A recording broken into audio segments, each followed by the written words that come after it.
Hi, I'm Tamar, and welcome to the Lived Experience Practitioner Discrimination Diaries. I forgot what it was called for a moment there.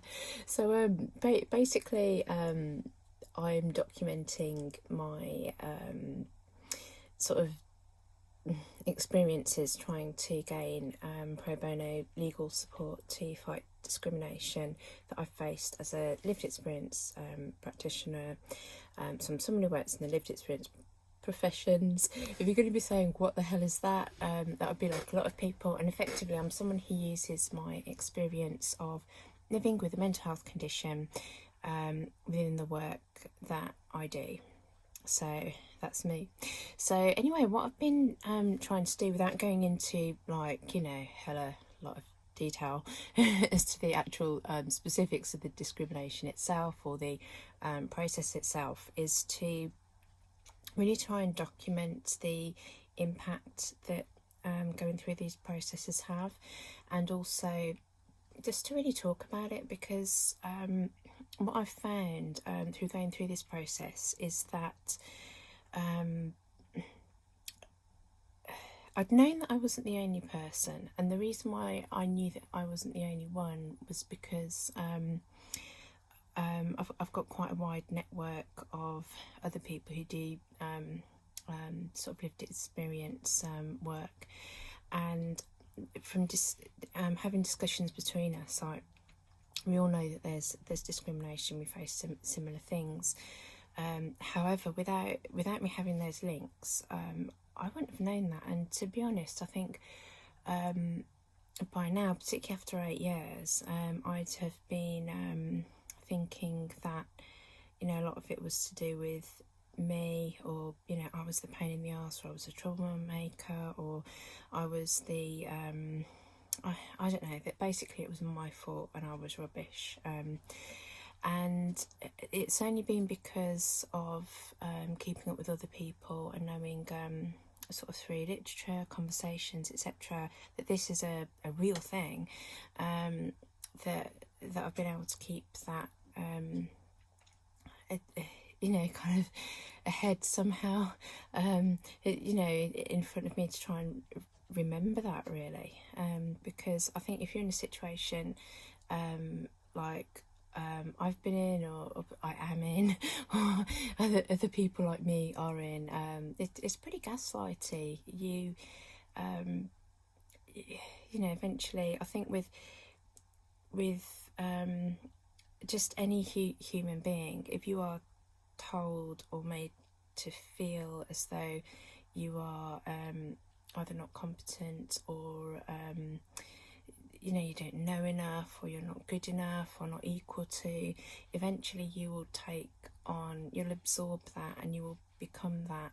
So it's very, very hard to fight this kind of stuff. Anyway, going on to the impact. So today, what can I say about today? I wanted to say in this diary how much I've done today to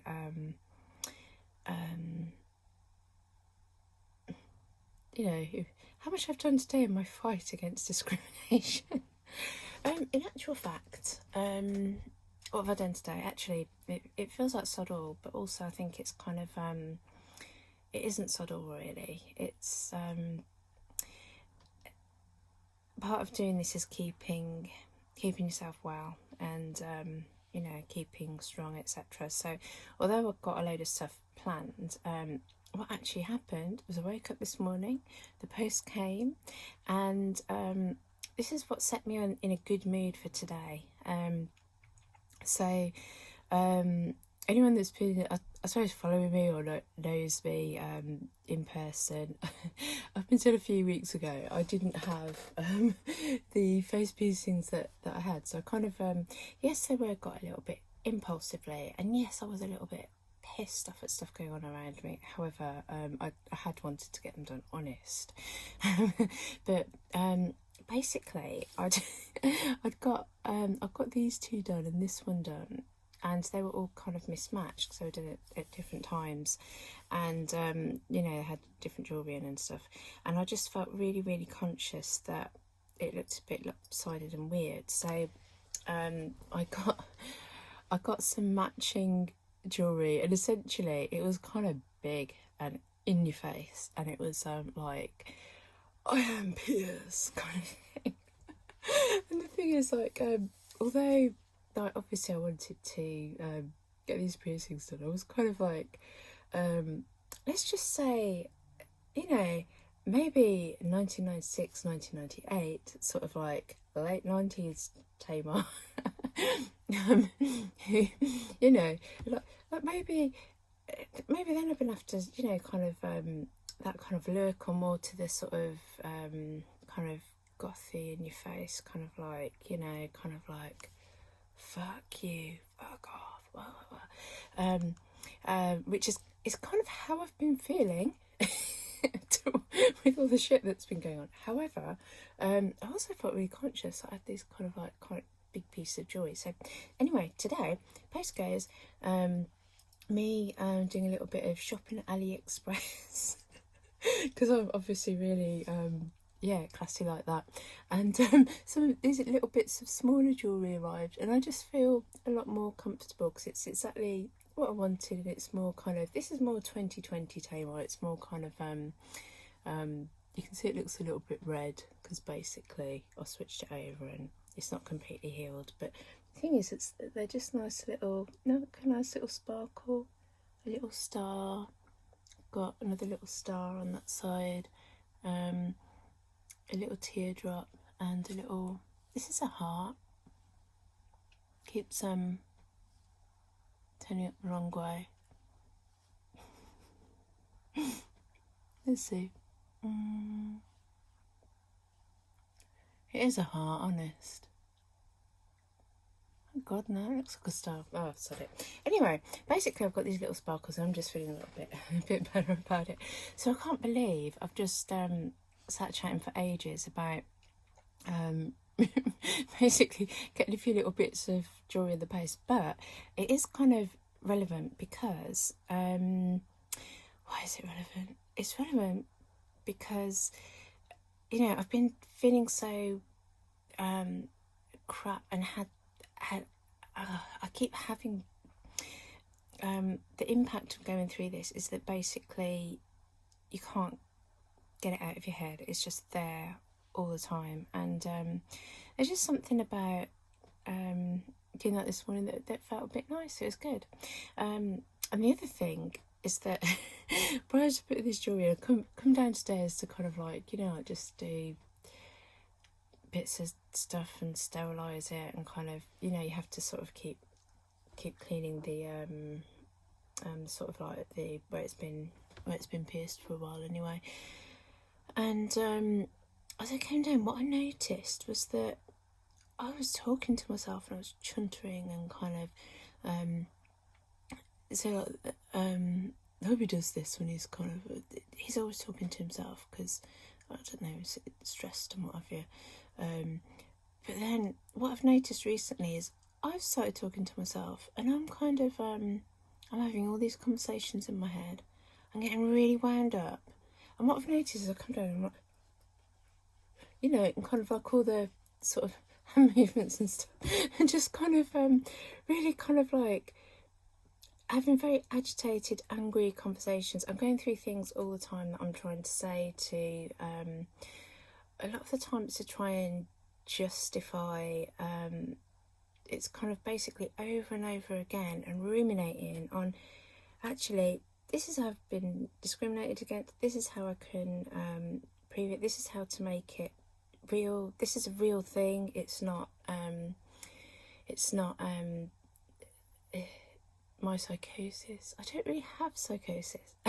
You know, it's kind of like, don't pathologise me, don't you know, don't basically say that it's my reality and I'm imagining this. Like, no. You can tell, there are ways to measure things, and, you know, it doesn't take much to basically look at kind of eight years and see where you know, to go back and look at examples and see where you've been left out, or where you've had different levels of opportunity to other people, etc, etc. So what I keep doing is, because I keep getting these no's, or we're not going to support you, or your case isn't good enough, or just kind of like all these no's and all these doors in my face. It's like there's a part of me that can. I mean, I'm lucky because I'm bright enough to be able to, question all of this stuff, and to, point towards reasons.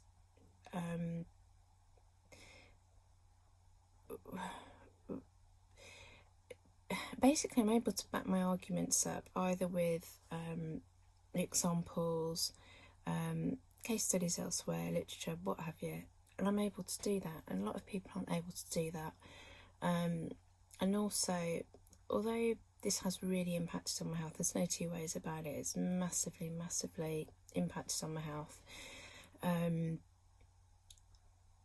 Lots of people, when they go through this, they'll be too tired or too weak or too exhausted to even think about doing this, let alone doing it. And then when people go through this process, normally what they find is they're exhausted. I mean, people don't really get to the official stage generally because they're too tired, and people that fight it and kind of win it, I mean, they actually have to kind of settle to win, but they at least get it that far. But what it means is that when things are settled and don't come out into the open, then basically people don't know that this stuff goes on, and that's no reflection on anyone that's ever been through this and settled, because actually the good thing is that they've at least fought for it, and also there's no guarantee whatsoever if you take it to tribunal or court or what have you, that you will, you could come away with absolutely nothing. And settlements can make such a difference to people's lives, and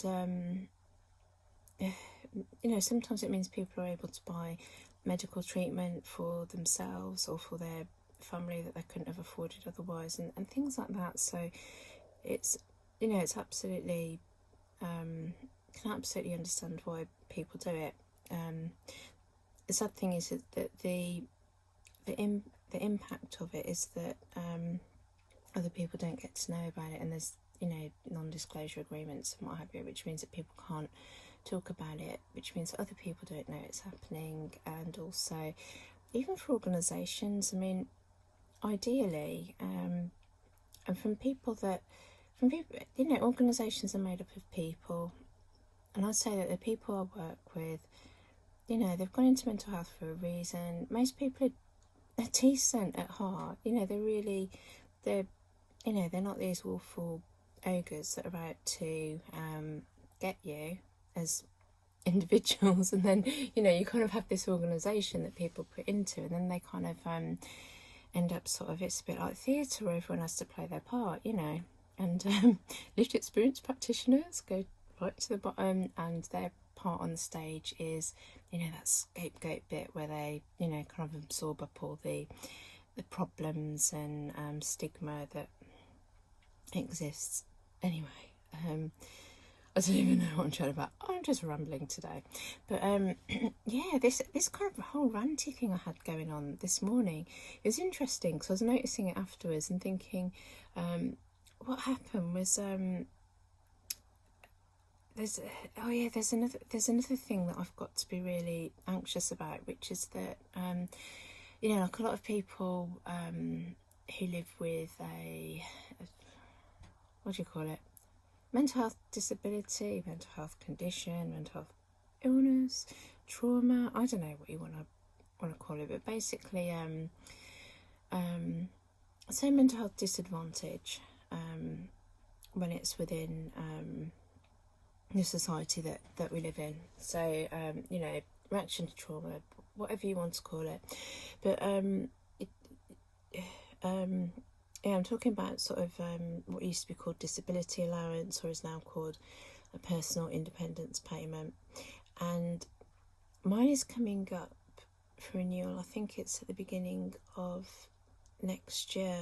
I think it's like 2021-ish, January, February-ish, and it's really harrowing to go through that, because the last time I went through it, my experience was of first of all I had to go to the place where I'd gone to the office there, and I was in the middle of I wasn't well. I'd had time off, and I was actually under essentially what's hospital care at home, I think, and I was being given kind of diazepam. So it's kind of like I wasn't myself. I'd been taking diazepam, and I was not right, and I was all, I was very tearful. I was feeling distraught at having to go to this assessment where you have to basically talk about basically you're going to an assessment, and the way that these things are written, and they're written very much for physical mental health, but you're having to basically talk about all the things that you can't do, and it feels really it's really difficult. You have to talk about things that you're struggling with on your worst days, or things that actually you don't really want to admit. I mean, I spend a lot of time as a lot of time, kind of in a working capacity where basically I'm kind of you're kind of like you're glossing over these things, and you're kind of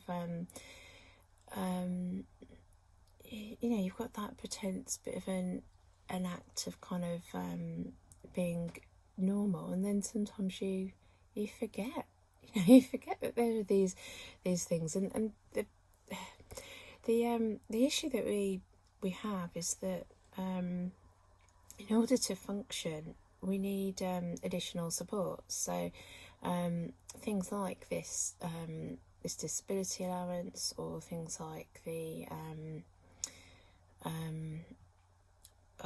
support we get through mental health services. There's support that we get from family and friends. There's lots of different layers as to how we function, and the trouble is that you start taking out some of those supports, and the whole thing comes tumbling down.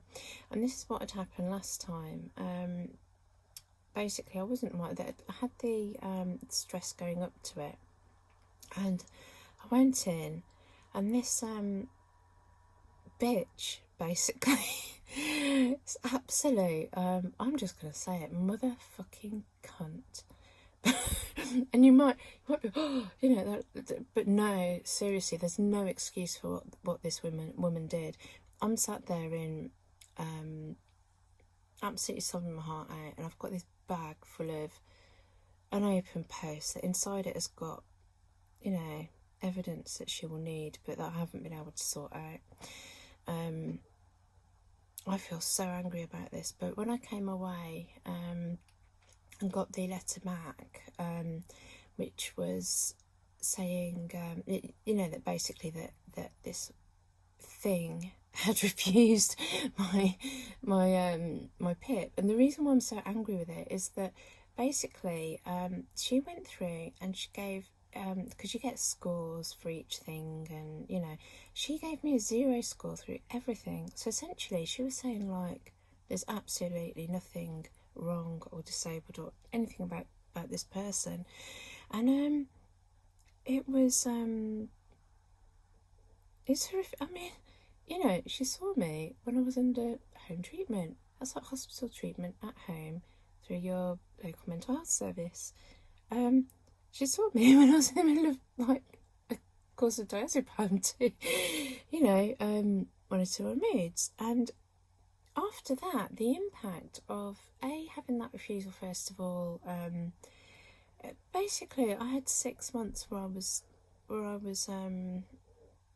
just absolutely floored, and again it's getting these knocks that really, really, really impact on your health, and they impact on your ability to cope and your ability to function.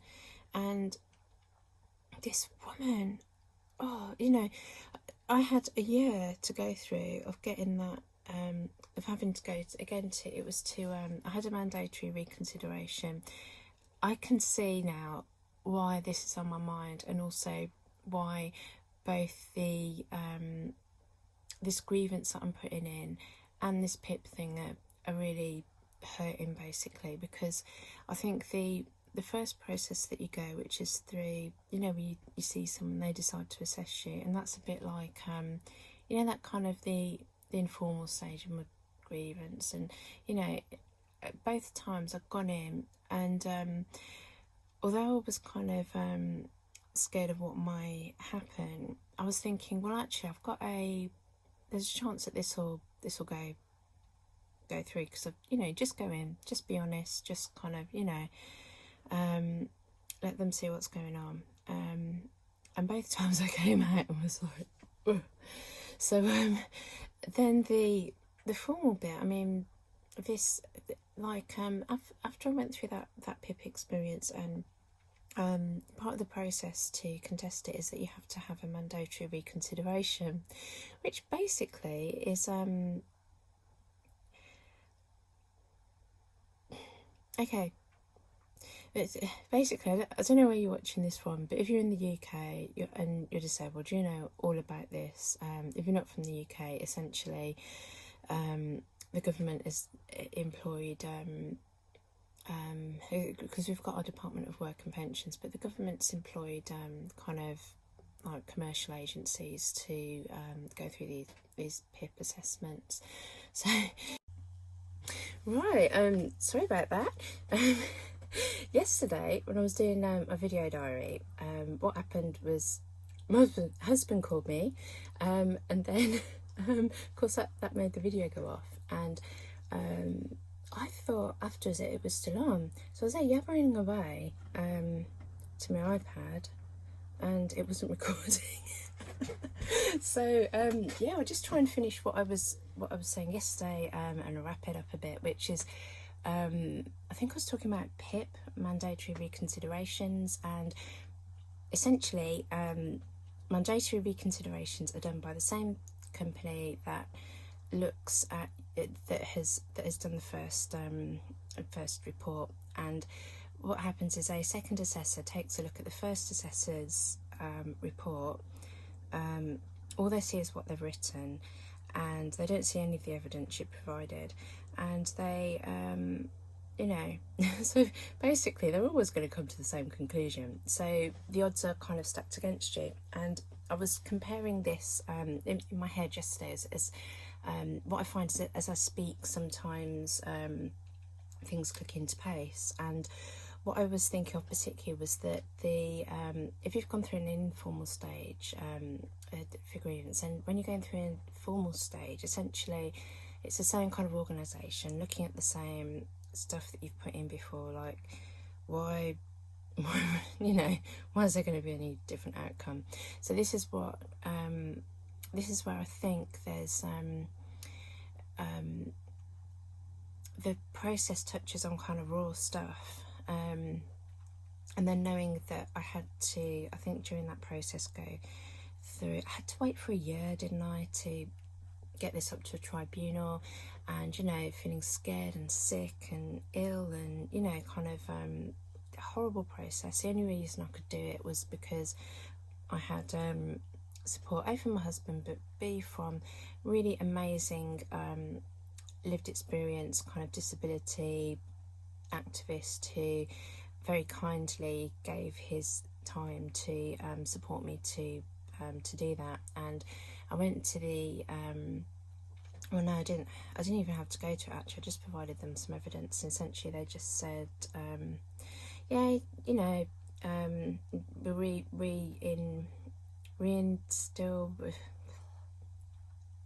Basically, I kept my PIP, which was sort of at the same level as before, and then I got Backpay for it, which was great, you know, for the whole year. But even then, you know, we kind of what that had meant was, even though it's nice getting Backpay, you don't for that year, while you need that and that support is gone, you know, I mean, getting back pay is nice. It's like, whoa, nice lump sum here. But it just means that all those months before, you've kind of been going without a support that you've needed, and you know, kind of a year later, you're paying for that. You know, you're and that's with your health. And what I found as well was that I was so angry with this, you know, before I was just talking about how angry I was with this woman, calling her all sorts, I think, yesterday.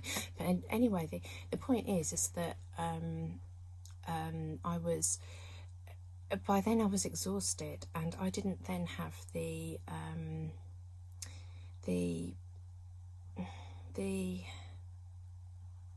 energy, you know, the energy, the ability, the resource inside to put in a complaint. And I mean, aside from being furious at this person for essentially lying and essentially taking advantage of a vulnerable person, and kind of because at the time I was vulnerable, and then of course when I have to fight it, I'm even more vulnerable. I was so, you know, sick and angry at this person, and also thinking, well, that's what she's done to me, and I've had support to do this. Like, what about all the people that either don't have support, or that you know, some of the resources that I'm able to rely on, you know, when you know, there's some things where I'm terrible and really struggle with functioning, and there's other things where you know, nature's given and nature's taken away in different areas. And one thing is that you know, I'm fairly bright and can understand things, which I think a lot of people then feel means that somehow, you know, means that other areas that where you struggle to function, that oh, that can't possibly be right, because, you know, you're very well presented, and, you know, clever or articulate, or, you know, whatever you want to call it, but that doesn't take away from actually, you know, kind of living with the impacts of early developmental trauma and all the stuff that causes, and the anyway, I'm digressing, aren't I? I always go off and trot off on different little paths and ideas as I'm chuntering away, but essentially what I'm trying to do is just show how this process is tapping on to kind of I suppose the trauma it kind of piggybacks onto is something that you know, disabled people often have to go through every, you know, couple of 4 years, or however long it is. You know, it's really, really traumatic. And this kind of sort of working process, while it works for you know, some employers, and for some issues it will work really, really well, and it will then be a fair process. But unfortunately, for people like me, for my colleagues, it just, you know, it doesn't work. it doesn't work that way. So that's essentially what I was I think trying to get across.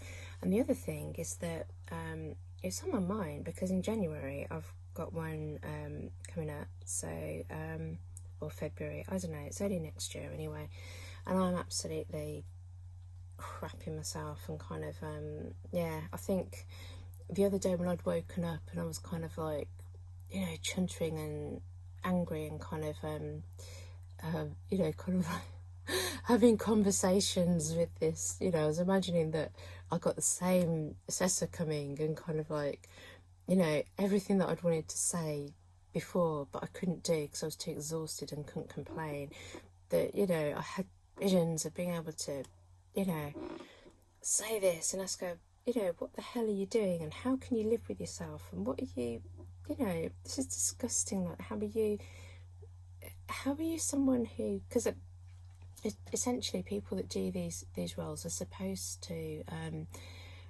you know, come from a I mean, ideally they're supposed to have had some background in mental health. Not, you know, most of them don't, but either way, if you come from any kind of medical or mental health background, essentially what you expect is that people will be, you know, decent people who are do no harm, all this kind of crap, you know. And you don't expect people to lie to get their, I don't know how it works. I don't know if people are on commission, on some sort of bonus. It might be not be as blatant as that, but there might be targets, and even if there aren't targets, sometimes it's, you know, obviously there's like political pressure to you know, get people off benefits into work and all this sort of shit, which is ridiculous, because disability doesn't go away whether you're working or not, and PIP is supposed to be something that is there to support you whether you're working or not. But anyway, with all of this stuff, there's definitely pressure on assessors to kind of fail us, or, you know, whatever you want to call it. So yeah, anyway, which again I suppose is similar to, you know, sort of grievance processes at work. You've got HR employees who are kind of employed to, they will always be there to support the interests of an organisation, or kind of ensure that it's you know, not hurt financially or hurt, I don't know, in different ways. Basically they're there to protect that organisation. So yeah, I think that was what I was chatting about yesterday. So that'll do. Yeah, and I've done another video for tonight, and that's a different one, obviously, but I'm in a better mood today, so hopefully you can see a difference to the one yesterday when I was feeling a little bit pissed off. Right, okay. I'll let you carry on.